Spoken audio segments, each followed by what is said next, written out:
हमारा एक नियम है हर कथा का कि अपने डेरे से जहाँ हम ठहरते हैं वहाँ से चलकर जहाँ कथा स्थल पर आते हैं, दोनों जगह हर जगह एक ही बात जरूर करते हैं, ए बाबा, किसी स्त्री की गोदी खाली मत रखना, किसी पुरुष की जेब खाली मत रखना।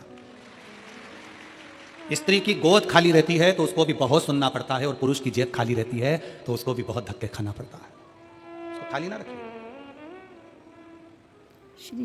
जिसके पास में धन नहीं होता ना, जिसके पास में पैसा नहीं होता, धन नहीं होता, वैभव नहीं होता, थोड़ी संपदा नहीं होती, उससे पूछो कि उसकी दशा क्या होती है। अपने भी साथ छोड़ देते हैं, अपने भी पीछे हट जाते हैं। धन के साथी हजारों हैं, धन नहीं तो कोई नहीं। सुख के साथी हजारों हैं, जब दुख पड़ा तब कोई नहीं। वाहवारी दुनिया मतलब की दुनिया में किसी का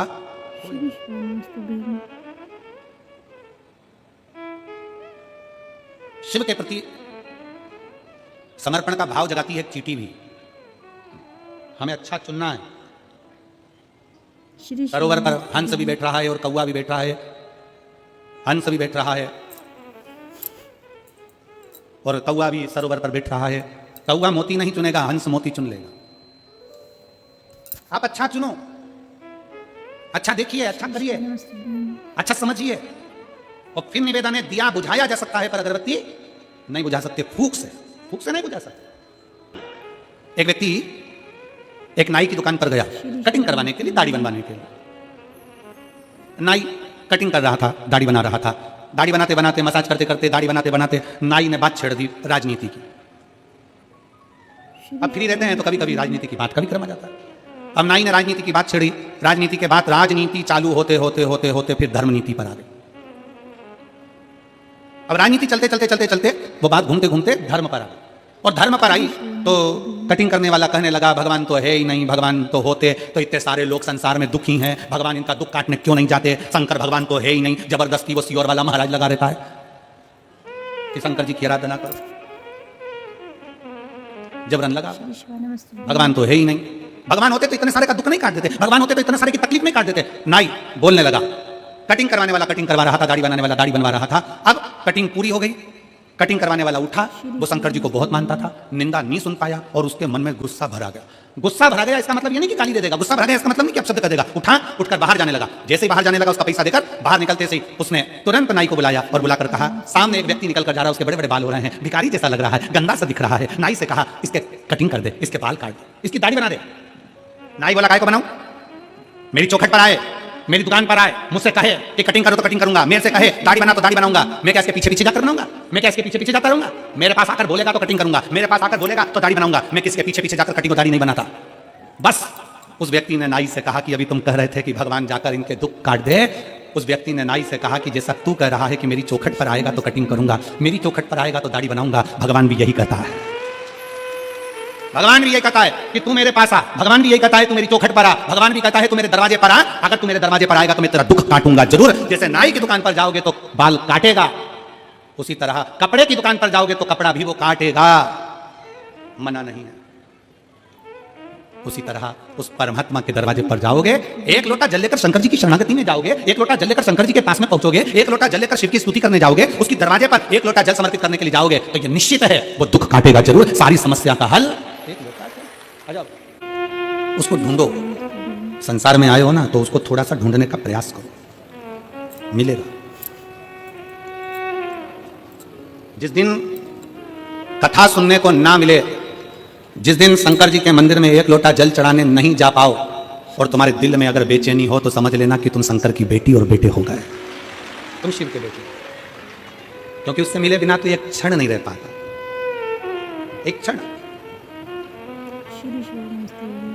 वो कहते हैं ना, फूलों की कलियों में, काशी की गलियों में, तेरे बिना कुछ कहीं ना, तेरे बिना भी क्या जीना, ओ शंभू रे, तेरे बिना भी क्या जीना, ओ बाबा रे,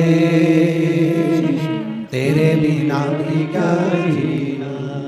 फूलों की कलियों में, काशी की गलियों में, फूलों की कलियों में, काशी की गलियों में, तेरे बिना कुछ कहीं ना, तेरे बिना भी क्या जीना, ओ शंकर रे तेरे बिना भी क्या जीना, ओ शंभू रे तेरे बिना भी क्या जीना। शंकर के बिना जिस दिन तुम जल चढ़ाने नहीं जा सकी, जिस दिन तुमने मोबाइल पर या टीवी पर कथा नहीं सुनी, उस दिन तुम्हारे मन में अगर बेचैनी हो रही है, मंदिर जाने की तड़प उत्पन्न हो रही है, जिस दिन तुम्हारे भीतर भगवान से मिलन की तड़प उत्पन्न हो रही है, समझ लेना कि तुम शंकर की बेटी और बेटे बन गए हो। उसके बिना तुम रह नहीं पा रहे हो, उसके बिना तुम रह नहीं पा रहे हो।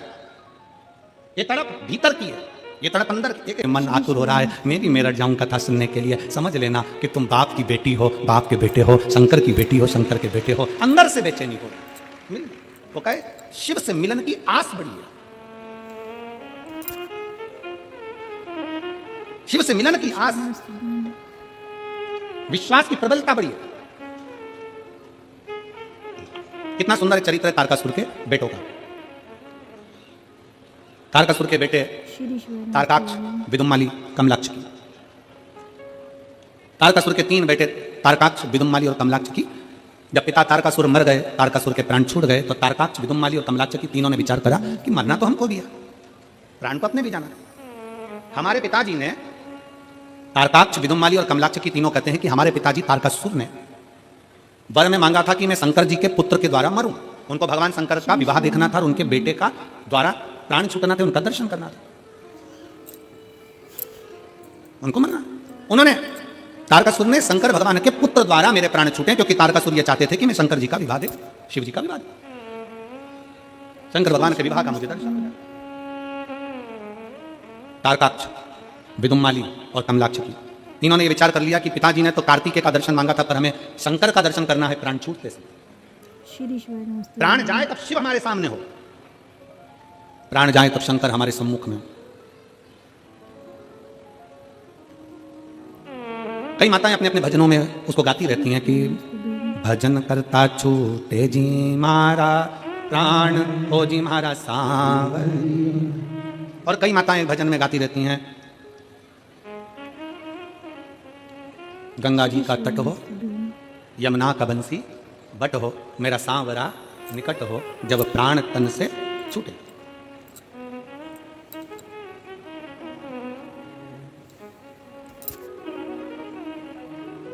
कई माताएं गाती हैं, कई माताएं स्मरण में लेती हैं,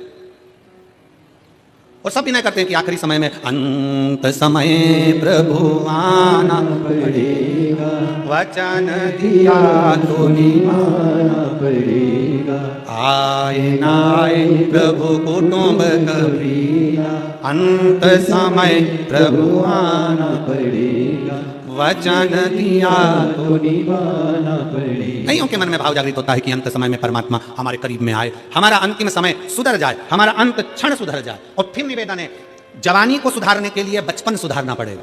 क्या सुधारना है? जम के बोलो जरा। बचपन। बचपन सुधरा तो जवानी सुधर जाएगी, जवानी सुधरी तो अधेड़ी सुधर जाएगी, और अधेड़ी सुधरी तो बुढ़ापा सुधर जाएगा। ये सुधारने की सीढ़ी है। अब कई लोग तो कहते हैं कि अभी तो हमारा भजन करने की उम्र है, अभी तो हमारे को कोई कथा सुनने की उम्र है, अभी तो हमारी क्या कथा सुनने की उम्र है, भजन करने की उम्र है। होता है एक पति ने पत्नी को गले का हार दिलाया, नेकलेस, बड़ा सुंदर हीरो का, 50 लाख रुपए का, और हीरे का हार दिलाया, और पति ने पत्नी से कहा पहन ले। पत्नी बोली अभी नहीं पहनूंगी।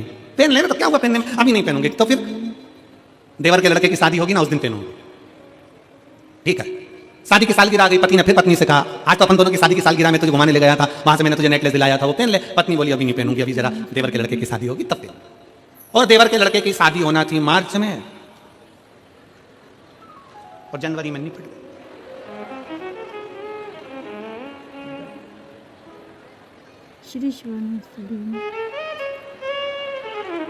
नेकलेस धरा की धरा ही लगा। चिता पर, अर्थी पर उसको लेटाया गया। सारा श्रृंगार पति कर रहा था, मांग में सिंदूर भर रहा था, हाथ में मेहंदी लगा रहा था, पाँव में महाबूर लगा रहा था, बड़ा सुंदर श्रृंगार पति कर रहा था। रोते रोते पति अलमारी में खोलकर नेकलेस लेकर आया, और नेकलेस लेकर आकर पति पत्नी को पहनाने लगा। दोस्त रोते रोते बोले क्या पागलपंती कर रहा है, इतना महंगा नेकलेस, पत्नी मर गई उसके अर्थी पर पहना रहा है। पति रोता रोता बोला इससे मैं कह रहा था पहन ले पहन ले पहन ले, और ये हमेशा कहती थी जब पहनूंगी जब पहनूंगी जब पहनूंगी। इसको क्या मालूम था कि मौत का कोई ठिकाना नहीं होता है, जो जिंदगी जियो खुश होकर जियो। कथा कर रही है मेरठ की जीजियों, जितनी साड़ी रखी है सब पहन लो। जीवन का किसको ठिकाना। अभी हम सीओ से आ रहे थे तो एक भगत ने ये स्वेटर दे दिया। अब स्वेटर दे दिया तो क्या करें, हम तो बगलबंदी पहने। अब वो 3 बार फोन करा आशीष जी को, गुरु जी को बोला ना स्वेटर नहीं पहना, अब दिया है पहन लो। कितनी अच्छी अच्छी साड़ियां तुम्हारे पति दिलवाए तुम्हारे पास में, मायके से मिली, यहां से मिली, वहां से, और सब तैयारी में बैठी है। सारी साड़ियों में फाल लगी है, पीको लगी है, सब मैचिंग का सब रखा है, पर अलमारी में रखी है। कई बार तो अलमारी खोलती है तो साड़ी ऊपर से गिरती है, वो कहती है पहनो। साड़ी में कहती है पहनो, मैं फ्री पड़ी हूं, कब पहनो, ऊपर से गिर रही है नीचे तो नहीं पहनो। और फिर एक दिन अगर अपन चले गए और जितनी साड़ियां थी बहुओं ने सब बांट ली, और ऊपर जाते जाते अपन यमराज से कह रहे वंश मोर, एक बार फिर छोड़ वंश, एक बार फिर छोड़। यमराज के नहीं छोड़ सकता, इतने में ऊपर जाते जाती बोली मैंने नीले कलर की नहीं पहनी तो छोड़ सकता। ओघड़नाथ बाबा की कृपा से आपकी बुद्धि श्रेष्ठ जगह पर तुमको लेकर आई है, मतलब कुछ अच्छा करना चाहती है, श्रेष्ठ है।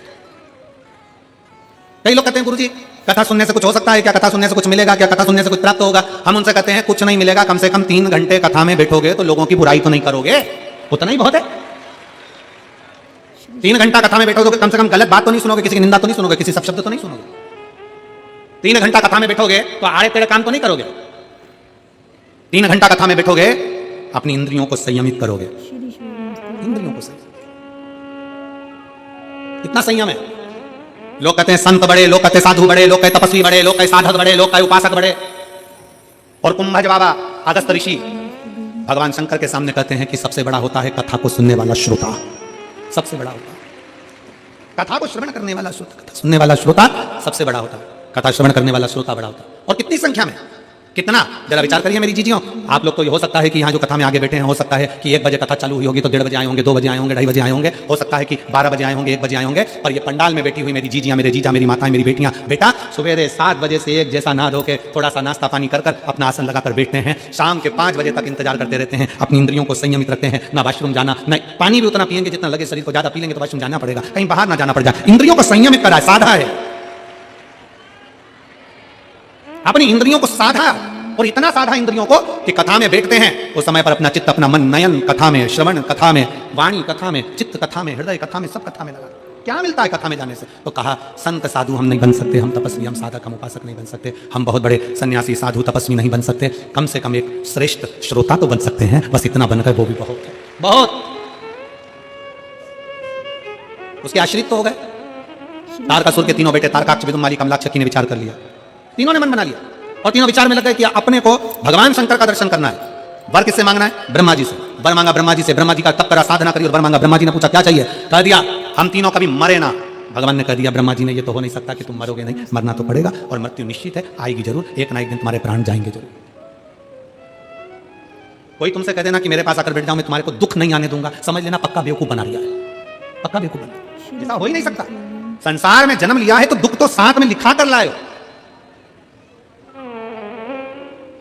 हॉस्पिटल से छुट्टी होती है, दवाई देकर भेजते कि नहीं भेजते? अरे जम के तो बोलो, आवाज नहीं आई है, जम के बोलो जरा। भेजते हैं? हॉस्पिटल से छुट्टी कर दी और तुमसे कह दिया जाओ अपने घर जाओ, एक भी दवाई नहीं लिखी, एक भी गोली नहीं लिखी, एक भी इंजेक्शन नहीं, पीने की दवाई नहीं, खाने की दवाई नहीं, कुछ नहीं, कोई नियम नहीं कि सुबह खाना कि शाम को खाना, ऐसे भगा दिया ऐसा ही नहीं। हॉस्पिटल से छुट्टी होती है तो एक दवाई का पर्चा बना कर दे दिया जाता है कि इसको सुबह खिलाना, इसको शाम को खिलाना, इसको दिन में खिलाना, इसको रात को खिलाना, इसको ऐसे खिलाना, इसको वैसे खिलाना, पर्चा दे दिया जाता है दवाई। हॉस्पिटल से छुट्टी हुई और तुम्हारे हाथ में एक पर्चा थमाकर भेज दिया,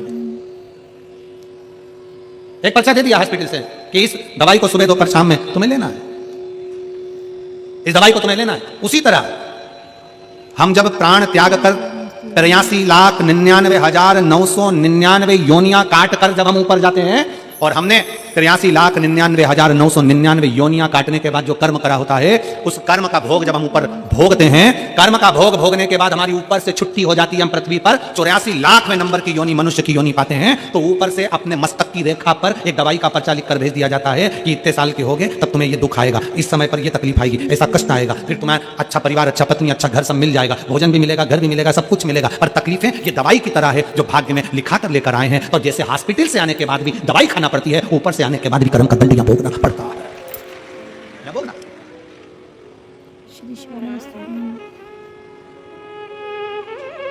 कर्म का दंड यहां भोगना पड़ेगा। मनुष्य देह मिली, मानव का शरीर मिला, इसको भोगना। अब कोई तुमसे करे कि दुख हमारे पास में आओ, हम तुम्हारा दुख काट देंगे। भगवान राम जी के इतने बड़े बड़े गुरु जी थे, इतने बड़े बड़े गुरु थे, और राम जी को बन जाना था तो भी गुरुओं ने यह नहीं कहा कि हम तुम्हें बन जाने से रोक सकते।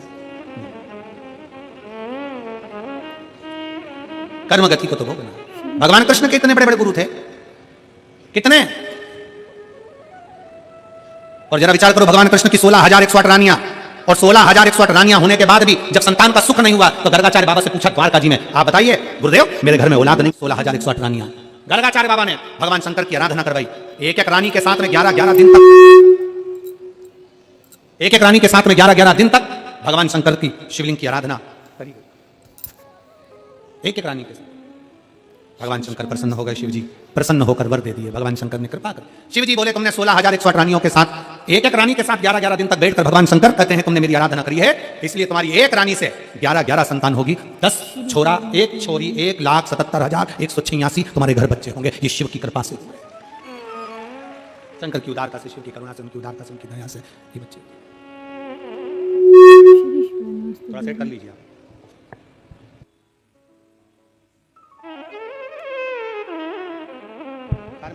फिर भी तो गुनगुन आवाज आ रही है, स्पार्किंग आवाज आ रही है। श्री शिवानंद।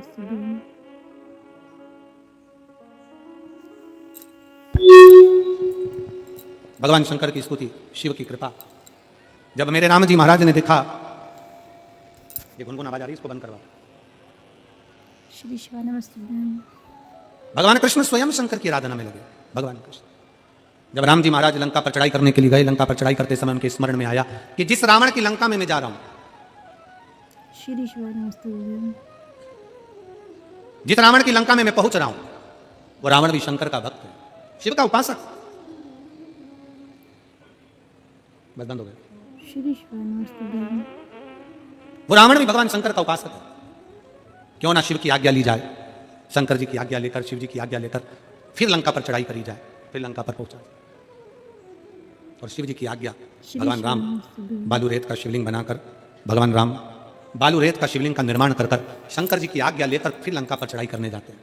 कितना सुंदर प्रसंग शिव महापुराण में वेद व्यास जी लिखते हैं। 12 ज्योतिर्लिंग में से एक ज्योतिर्लिंग रामेश्वर ज्योतिर्लिंग हमें ज्ञान देता है कि शंकर के भक्त के घर में जाने से पहले भगवान को भी शंकर की आज्ञा लेना पड़ती है कि मैं इसको लेने के लिए जा रहा हूं।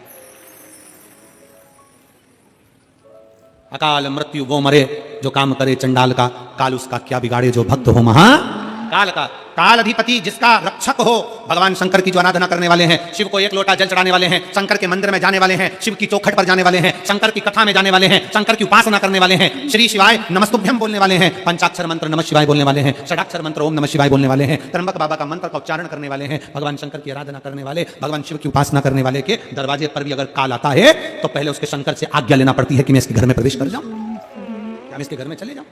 इसलिए आप लोगों से कहा था कि अपने अपने दरवाजे पर एक एक स्टिकर लगा दो। क्या?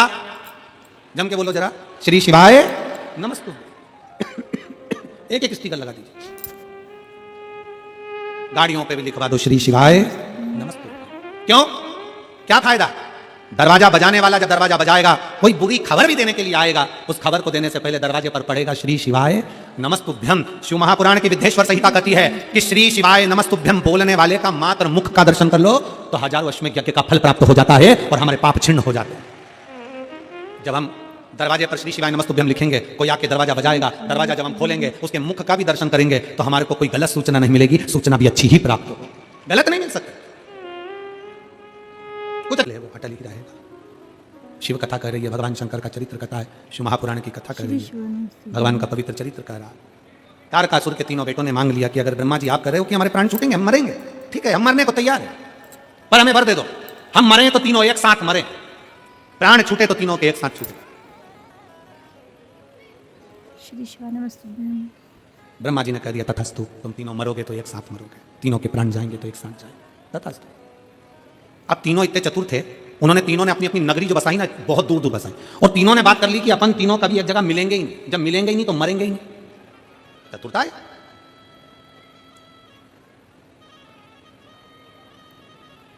कितनी भी बादाम खा लो, कितना भी तिल्ली का लड्डू खा लो, चाहे कितने भी अच्छे ब्यूटी पार्लर में सज लो, कितने चाहे 2 घंटे तक पेंसिल से लाइन खींचो और फिर डब्बा भर लो। श्री शिवाय जो करना है सब कर लो, सब।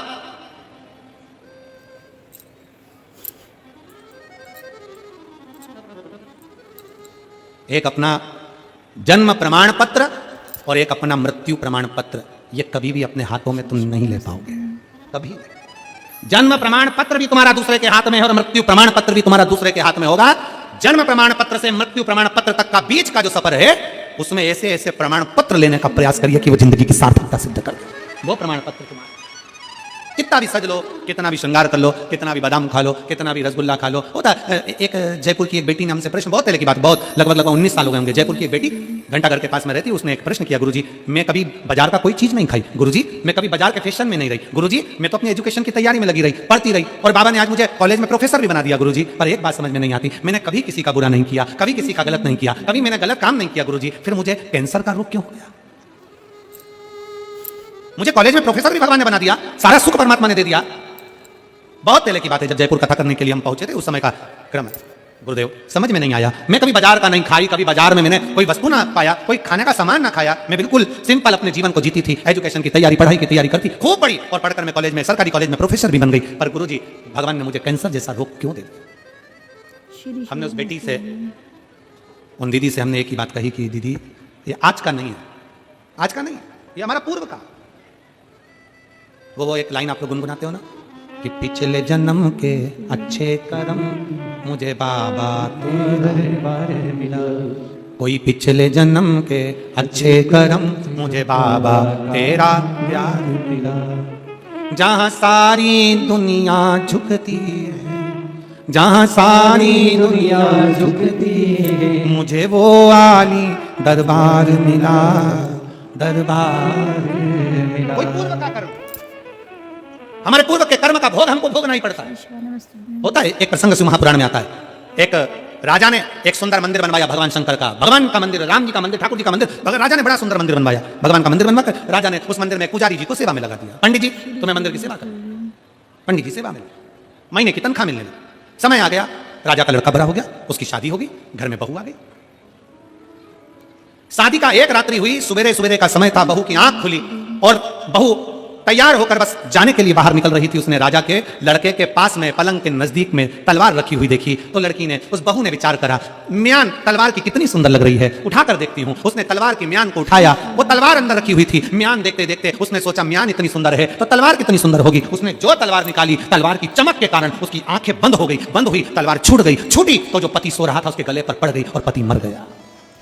राजा का बेटा, इकलौता लड़का राजा का, वो युवराज, राजा का लड़का मर गया। पत्नी ने सोचा कि कल शादी हुई, आज राजा का लड़का मर गया, मेरे ऊपर इल्जाम लगेगा, मुझे फांसी की सजा मिलेगी, मृत्यु दंड मिलेगा, करूं क्या? उस रानी ने तुरंत, उस युवराज की पत्नी ने तुरंत उसके शव को खींचा, खींच कर ले गई और मंदिर के साइड में एक पौधे के पास में उसको पटक दिया। मंदिर के साइड में पौधे के पास में पटका। सुबेरे सुबेरे पंडित जी आए, फूल तोड़ रहे थे। उन्होंने उस बॉडी को नहीं देखा, उन्होंने उस शरीर को नहीं देखा, और पत्नी वहीं बेड पर चिल्लाना चालू कर दिया, हाय मेरे पति को मार डाला, हाय रे मेरे पति को मार डाला, इस पंडित ने मेरे पति को मार डाला। अरे दूत आए भागकर, पंडित जी को पकड़ा, ले जाकर राजा के सामने खड़ा कर दिया, तुम्हारे लड़के का वध कर दिया इसने, पंडित ने मार डाला तुम्हारे लड़के को। राजा रोने लगा, सिर पीटने लगा, मेरा इकलौता लड़का मर गया, इसको ले जाकर जेल में बंद कर दो। उसको बंद करा, राजा ने अपने लड़के का अंतिम संस्कार करा। दूसरे दिन सभा में बुलाया, इस पंडित को क्या सजा दी जाए, बताओ, किसने मेरे बेटे को मार डाला, क्या सजा दी जाए? सबने अपने अपने निर्णय दिए, किसी ने कहा इसको मार डालो, किसी ने कहा इसको मृत्यु दंड दे दो, किसी ने कहा इसको फांसी पे चढ़ा दो, किसी ने कहा इसका भी गला काट दो। पर राजा ने विचार करा, नहीं नहीं नहीं, इसने इतने दिन मेरे भगवान की सेवा करी है, मेरे मंदिर में पूजन करी है, इसको मार नहीं सकता। एक काम करो, जिस हाथ से इसने मेरे लड़के को गला काटा है, इसका वो हाथ काट दिया जाए। पंडित का एक हाथ काट दिया गया। पंडित रोता रोता नगर से बाहर दूसरे नगर में चले गया। अब मैं इस नगर में नहीं रहूंगा क्योंकि मेरा हाथ कट गया। अब किसके पास जाऊं, किससे कहूं कि मेरा हाथ क्यों काटा? मैंने तो झूठ नहीं बोला, मैंने गलत काम नहीं किया, मैंने वध नहीं किया, फिर भी मेरा हाथ क्यों कटा? किस लिए? आखिर मेरा हाथ क्यों कटा? पंडित रोता रोता सोचा अपने गुरुजी से पूछूंगा जो काशी में रहते हैं। गुरुजी के पास जाने लगा। जैसे ही गुरुजी के पास गया, दरवाजा बजाया, गुरुजी नहीं थे, उनकी पत्नी चिल्ला के बाहर आई, कौन खोलना आया है? दरवाजा बजाया जा रहा है, बजाया जा रहा है, अकल नहीं है बिल्कुल रत्ती भर की, कौन है ये? दरवाजा खोलकर खूब गालियां दी पत्नी ने, हाथ कटा हुआ है। उसने पूछा गुरुजी हैं?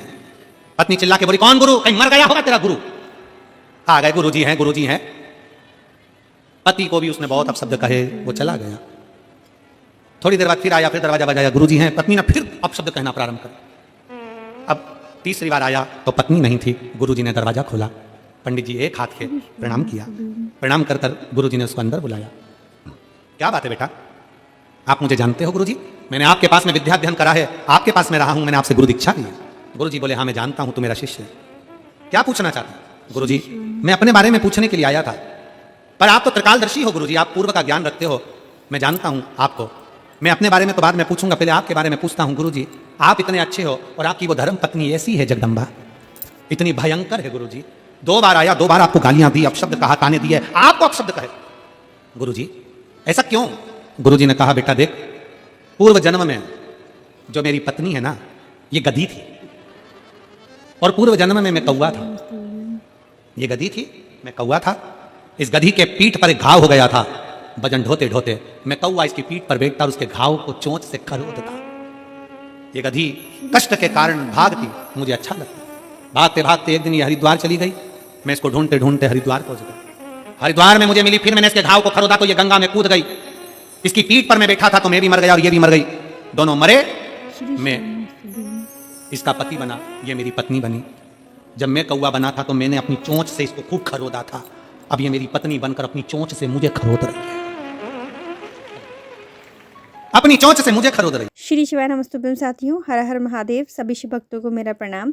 साथियों, अगर आपने यहाँ तक की कथा देखी है तो उसके लिए आप लोगों का बहुत बहुत धन्यवाद। परंतु आगे की कथा को कंटिन्यू करने से पहले मेरा आप सबसे अनुरोध है कि यदि आपको कथा पसंद आई है, वीडियो में दी गई जानकारी आपको उपयोगी लगी हो, तो प्लीज़ वीडियो को लाइक करके ज़्यादा से ज़्यादा लोगों के साथ में इसे शेयर कीजिएगा और चैनल को सब्सक्राइब कर लीजिएगा, क्योंकि मेरा प्रयास होता है कि गुरुदेव की जो संपूर्ण कथा होती है 3 घंटे की होती है। किसी भी कारणवश अगर आप नहीं सुन पाते हैं तो कम से कम समय में छोटी सी वीडियो के माध्यम से संपूर्ण जानकारियों और उपायों के साथ साथ एक छोटी वीडियो के माध्यम से आप तक गुरुदेव की कथा को पहुंचाऊं। तो यदि आपको मेरा ये प्रयास अच्छा लग रहा हो, वीडियो आपको मेरी पसंद आ रही हो, तो प्लीज़ वीडियो को लाइक करके चैनल सब्सक्राइब कर लीजिएगा और बेल आइकन को हिट कर लीजिएगा, जिससे नोटिफिकेशन आपको सबसे पहले मिल सके और वीडियो आपसे स्किप ना हो, आप कथा को श्रवण कर पाएँ।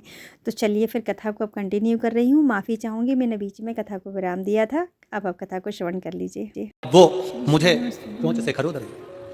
पर गुरुजी ने कहा, मैंने तो अपना भाग्य बता दिया, अब तू बता कि तू कैसे आया। गुरुजी, मैं तो मंदिर में पूजन करता था, राजा का लड़का मर गया, रानी ने मेरे ऊपर इल्जाम लगा दिया, मेरा हाथ काट दिया गया। मैंने कभी झूठ नहीं बोला गुरुजी, मैंने कभी किसी का बुरा नहीं करा गुरुजी, पर मेरा यह हाथ क्यों कटा?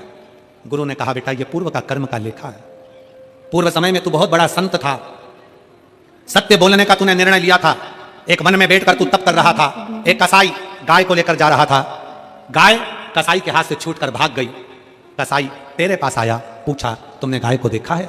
तुम बोले तो कुछ नहीं, क्योंकि तप में थे, और हाथ का इशारा कर दिया कि गाय उधर गई है। कसाई गया, गाय को पकड़ा, गाय को काट दिया। वही गाय रानी बनी और वो कसाई उसका पति बना। तूने इशारा करा था, इसलिए तेरा हाथ कटा। तू पंडित बना, उसके मंदिर में पूजन करी, कर्म का भोग भोगना पड़ा। पहले कसाई ने गाय को काटा था, आज गाय ने कसाई को काट दिया और तू उसका साक्षी था, ये हाथ, इसलिए आज तेरा हाथ कटा। ये कर्म का दंड है जो मनुष्य को भोगना पड़ता है। मृत्यु लोक में आने के बाद व्यक्ति को भोगना।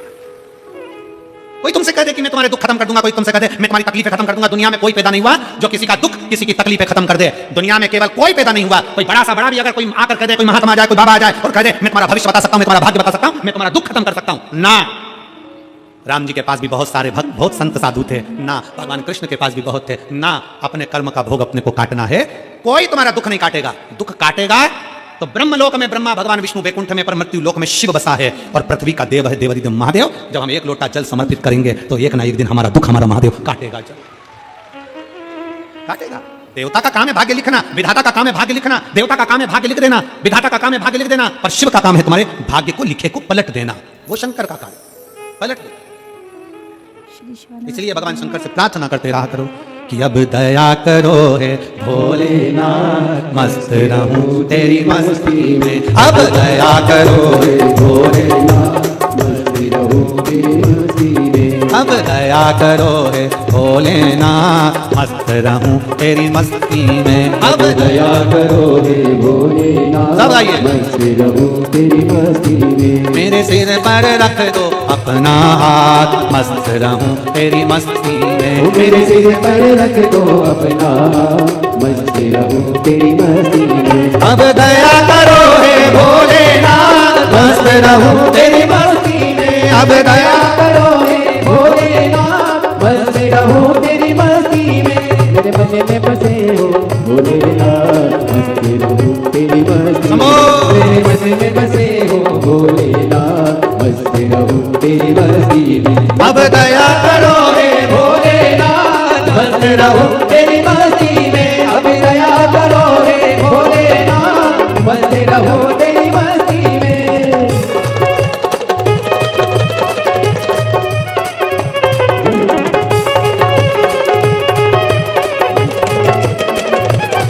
शंभो।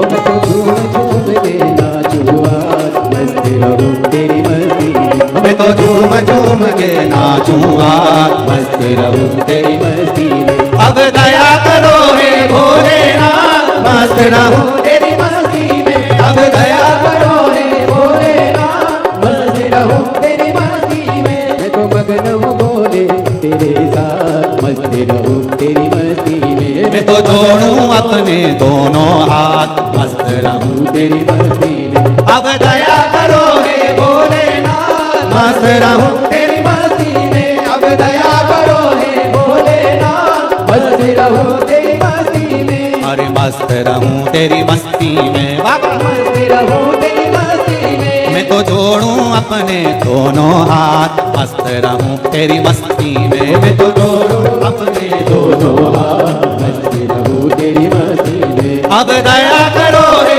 भोलेनाथ, मस्त रहूं तेरी मस्ती में। अब दया करो हे भोलेनाथ, मस्त रहूं तेरी मस्ती में। अरे मस्त रहूं तेरी मस्ती में बाबा। मस्त रहूं तेरी मस्ती में। ओ शंभो मस्त रहूं तेरी मस्ती में। ओ मस्त रहूं तेरी मस्ती में। हार हार। महादेव।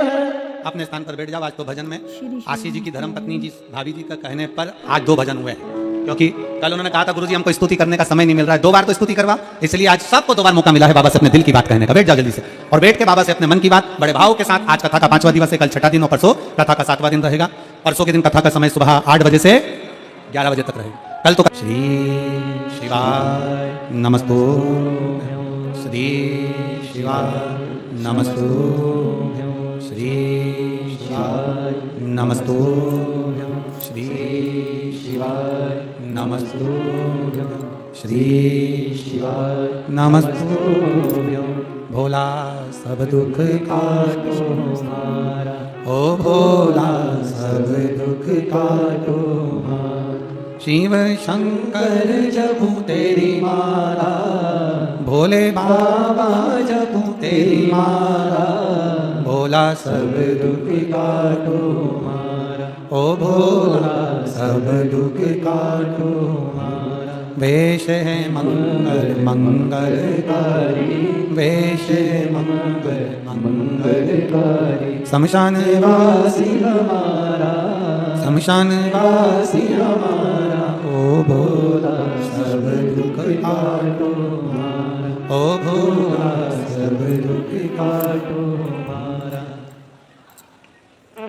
भगवान देवाधिदेव महादेव शिव का चरित्र कह रहा है। तारकासुर के बेटों ने 3 पुरियां बनाई, परंतु भगवान शंकर पशुपति नाथ बनकर उन तीनों का संहार कर दिया। शिव जी का नाम हो गया पशुपति नाथ। पशुपति व्रत क्या होता है, इसको कल की कथा में स्मरण करेंगे अपन। भगवान शंकर की पावन कथा की ओर आगे बढ़ेंगे कल। और अभी सुंदर कार्तिकेय जी, गणेश जी, अशोक सुंदरी की झांकी का दर्शन आप और हम कर रहे हैं। एक बार जोरदार ताली बजाकर शिव पार्वती के सुंदर रूप का दर्शन करें। एक बार फिर से आप सभी शिव भक्तों को मेरा प्रणाम। हर हर महादेव। गुरुदेव के चरणों में शत नमन। आज की वीडियो में इतना ही। मिलते हैं फिर अगले वीडियो के साथ। तब तक के लिए अपना और अपने का ख्याल रखिए। हर हर महादेव। श्री शिवाय नमस्तुभ्यम।